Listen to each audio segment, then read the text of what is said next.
Сиденье направо. Товарищ полковник, личный состав 7-го отдела построен. Докладывает начальник отдела капитан Чкоту. Здравствуйте, товарищ. Здравия желаем, товарищ полковник! Вольно. Штатный сотрудник, который, находясь на боевой дежурстве, который будет сотрудник одет по полной боевой экипировке.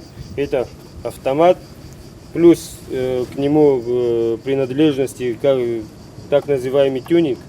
И есть еще штатное оружие, которое с дополнением идет подствольный гранатомет. Так наш боец будет выглядеть, да? Да, так будет выглядеть наш боец.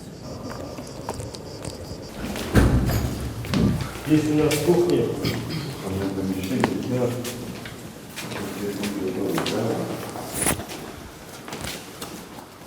Да, здесь только что все расставили. Здесь учебный класс. Здесь будут инструктора проводить учебные занятия, да? Да, совершенно верно. Нормально. Спальню покажите.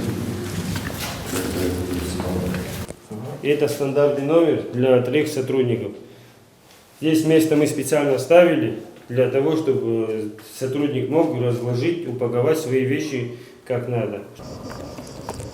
Мы сделали новый ремонт в здании 7-го отдела Государственной службы охраны. Это отдел специального назначения.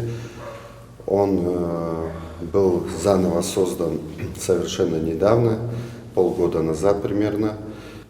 Первые, которые прошли тренировочные, так называемые сборы, уже ребят вы видели внизу.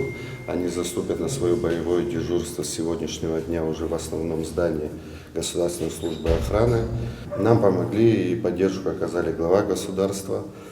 И сама служба тоже внесла свой вклад, выделила денежные средства на ремонт.